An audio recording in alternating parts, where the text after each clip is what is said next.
Direk, okay na, Direk. Yun. Ayun, okay na. Next check. Isang magandang araw sa ating lahat. So, yung unang video sa segment na Istorya kami. So, hindi makukumpleto yung ating segment kapag wala tayong wala yung mismo magbabahagi na kanyang istorya at sasagot sa mga tanong. Alright. So, ang ating special guest ngayon ay walang iba, ang aking kaibigan. Ano mo ba? Matalik na kaibigan sa industriya ng industriya. Ayan, so ay hindi ka na patatagalin pa ng iba kundi si Jamil. Ayan. So, ayan. Siyempre, salamat sa Maraming salamat sa pag-imbita at malaking oportunidad to. video ang segment. So, Talaga, siya talaga yung unang kasala. alag pala ako dahil naparito pala ako sa segment na to. Okay. So, ayun. Bali ang gagawin lang natin, Neil. Paring Neil. Yes. Alam naman malakas tayo.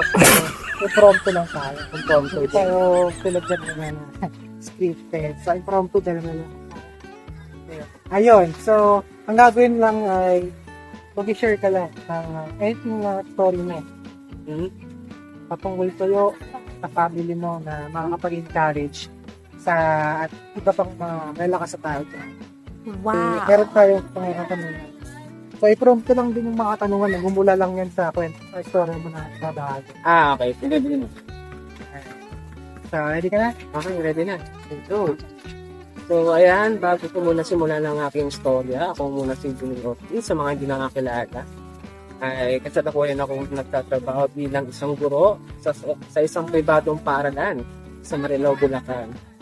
Ngayon, siyempre bago ako nakatuntong sa pagiging guro ay dumaan muna ako sa mga pagsubok at siyempre nag-aral din ako. Siyempre hindi ko naman mararating yung pagiging guro kung hindi ako nakapag-aral. So, ayan, nakapag-aral ako sa Presa National High School simula first year hanggang senior high school. Then, nag-aral ako ng kolehiyo sa Technical Institute ng Kawayan sa Kawayan, Bulacan.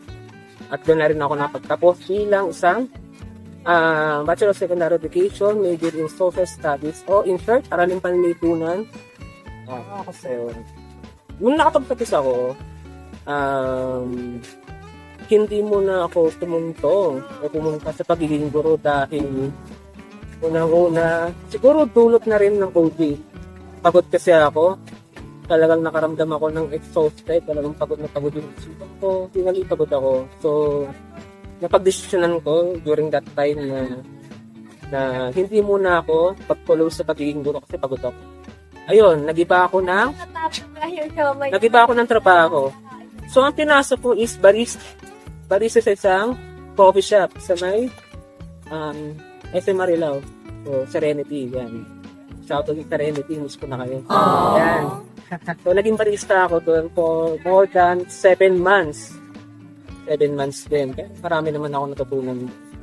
At talagang sabi ko na yung Serenity ay sa mga sabi ko na natulungan din ako kahit papaano.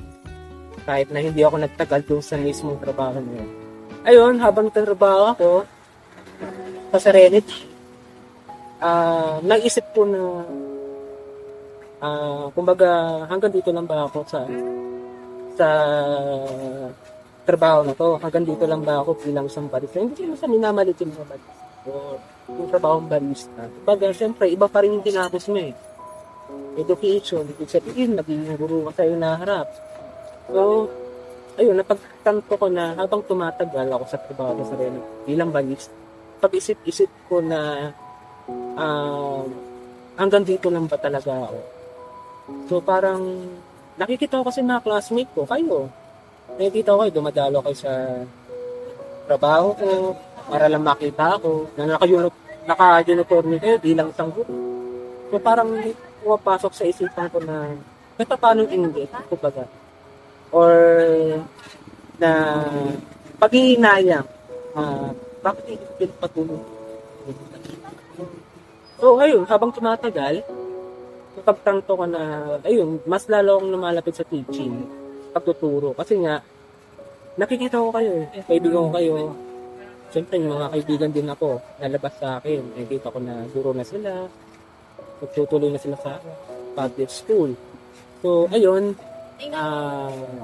habang nagtatrabaho ako, ayun, napag-desisyonan ko na iwanan na rin yung pagiging barista ko dahil unang-una, ayan, pumasok yung pagiging guro, ayun, yung, kumbaga pumasok yung passion ko sa pagiging guro. Kumbaga parang sinanib ako ng na pagtuturo. So, na-encourage ako. Ayun, bumalis na agad ako sa Serenity. At after noon, nakapag-apply ako sa iba't ibang school. So, syempre, hindi naman agad pag nag-apply ka sa school, hindi mo naman alam kung tatanggapin ka or matatanggap ka agad. So, syempre, nakapag-apply ako sa iba't ibang paaralan dito sa lungsod ng Marilao. So, ayun, hanggang sa natagpuan ko yung Holy Child Academy ko. Ayun, shoutout sa Holy Child Academy. Ayun, patuloy na nag-lingkod ako, hindi lang sa mga bata, kundi sa ating bayan din. Ayan, then, ayun, so masaya na ako ngayon sa pagtuturo kasi ito yung tinapos ko eh. Kumbaga, masabi ko na komportable na ako ngayon na nagtuturo ako sa mga bata na kahit na hindi naman gano'ng kalaki yung sahod, isang pagiging guro, hindi naman naman sa pagiging guro. Kumbaga, kahit maliit yung sahod, masaya eh. Kasi nandiyan yung mga bata, nakikita mong natututo sila sa mga tinuturo mo. Malaking bagay na yun, bilang isang guro. So, siguro yun lang muna. Yun. Maraming salamat. Maraming salamat. Pagbabahagi ng iyong kwento. Actually, ano lang yun eh. Wala pa sa kalahati ng kwento yun. Pero kumbaga yun yung Kumbaga kasal ko wala yun. pa lang talaga. Simula lang Sa proseso ka pa. nasa proseso, kumbaga. Okay, so parang ngayon dadako tayo sa ating question and answer. Yan, maganda yan. Okay, tatanungan natin. Siyempre, istorya tanungan natin. So, una kong tanong sa'yo, parang pinangarap mo ba talaga since bata ka pa o nag-aaral ka pa na tahakin yung bilang pagiging guro? Actually, hindi. Hindi ko siya... kaya ako naging guro dahil, ayun nga, aralin panlin po ng social studies. Favorite ko kasi ang AP kasi mahilig ako sa history, mahilig ako mangolekta ng mga picture ng mga bayani, basa ng mga libro patungkol sa talambuhay ng mga Pangulo. Ayan, simula hanggang simula hanggang dulo. Sige, pwede naman. Baka tatagal to. Sige, Dalawa. Unang presidente, Emilio. Wow! Manuel Quezon, sumunod. Ang mga nawikang pambansa. Pangatlo. Sino bang pangatlo? Jose P. Laurel. Ngayon na, So, pakaleksyon pa ako dito. Ano ba? Yung sige. Ayun. Actually, hindi talaga guro yung talagang sa mga naging pangarap ko. Nung maliit pa lang ako. Ano ba yung unang pinangarap mo paglaki? Actually, HRM. Pagluluto. Ayan. Naisip ko, baka, ano kayong tatahakin ko sa paparating na kolehiyo? Sabi ko, try ko nga mag-HRM. So, nag-apply tayo ng HRM. Apply ako, naganap ako ng HRM na merong available sa Google, hindi. Sa school. So, medyo, naisip-isip ko, medyo may kamahalan yung course na yun eh. Yung kurso na yun dahil unang-una, syempre, magluluto ka. Ano pa ba? Yung mga iba't ibang mga equipments na kinakailangan sa pagluluto. So, ayun. Kumbaga, hindi ko muna tinahak yung HRM kasi nga unang-una, medyo kinapos kami rin sa financial problem. Hindi sapat yung financial stability namin. Pangalawang option mo yung pagiging o yung pag-take ng course na o EDUC, yes. Yun. Okay. So, doon ka napunta. So, doon ako napunta. So, available yung social studies dun sa mismong pinag-enroll lang ko. So, yun, ginarap ko na rin siya. Ayun, nakapasok na ako hanggang sa nagtuloy-tuloy ako bilang isang estudyante. At yun, nakagraduate na. At naging isang guro na rin. So, balik tayo dun. Parang follow-up question lang din sa unang Ay.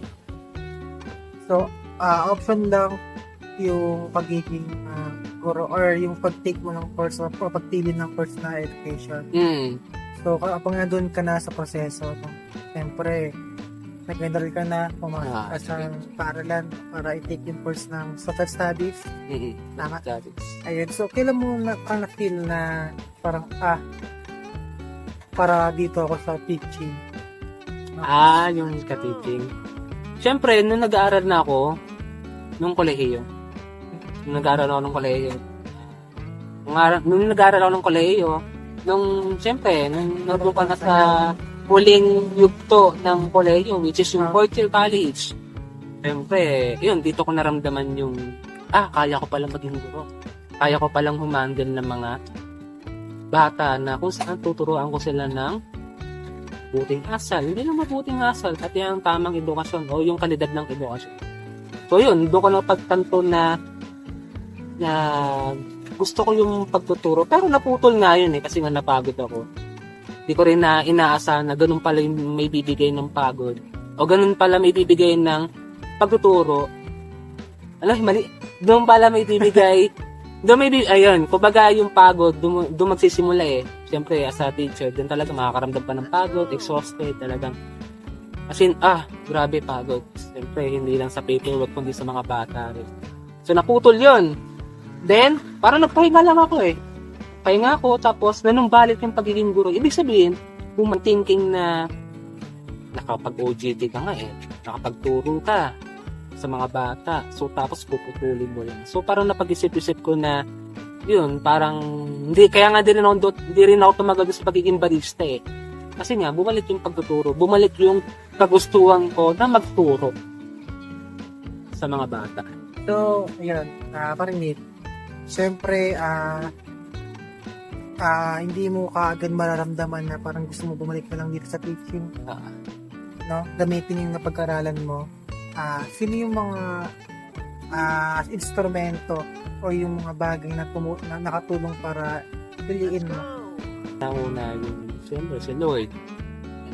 Siyempre, hindi ka naman may babalik din sa profession mo kung hindi dahil kay Lord. Siya ang gumagawa ng paraan para mailagay ka dun sa profession na yun. Kasi yun yung gusto mo.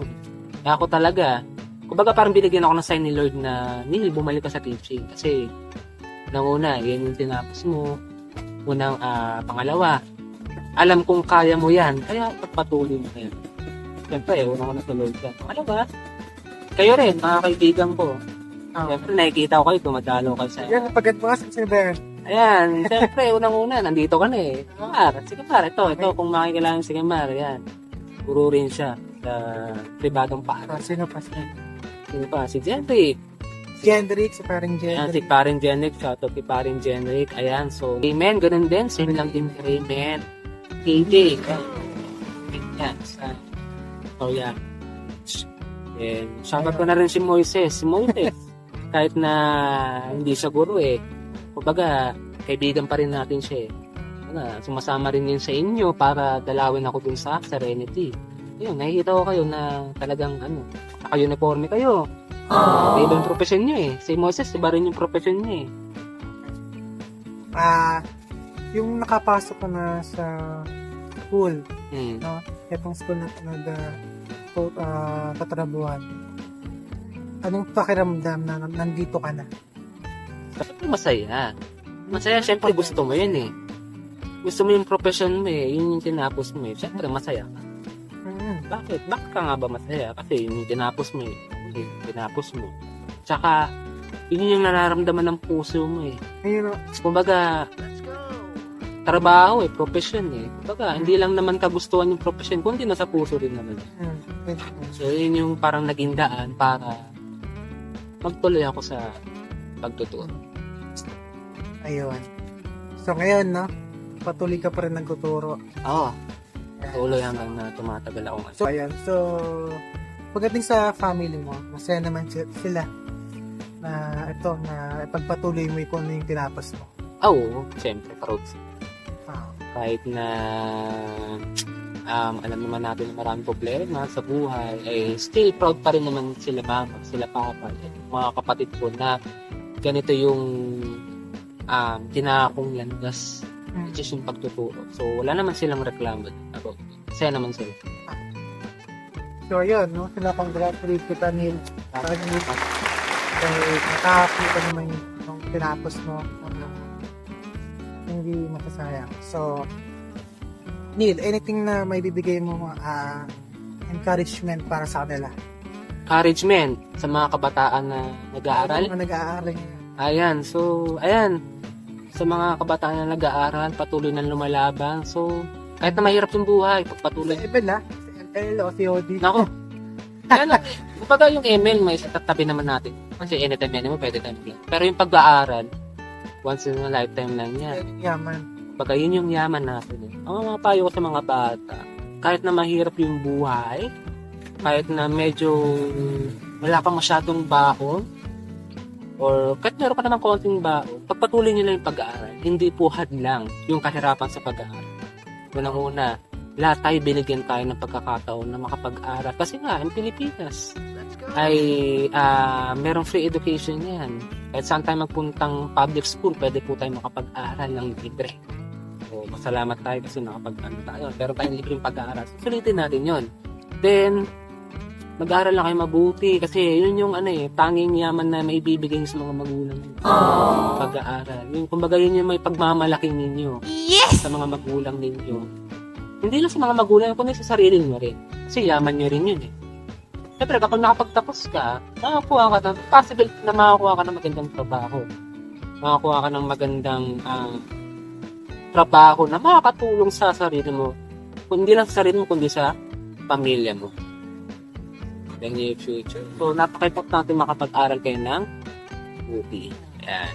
Ayan, so maraming salamat mo sa nakaka-inspire na kwento ng iyong Quite correct. Okay. So, yun, nawa ang ating mga tagapanood, mga malalakas sa tao dyan ay nakapulot ng muting aral no, sa kwento. Sa muting kwento ng buhay na paring Junil. Sana may naintindihan ngayon. So, ayun. So, next time tayo mamaya. Joke lang. Alright. So, dito nagtatapos ang ating segment na Istorya, Tanungan. So, bye. See you sa next video. See you sa next video. Maraming salamat. Maraming salamat. Bye. Still watching pa rin kayo. Yeah!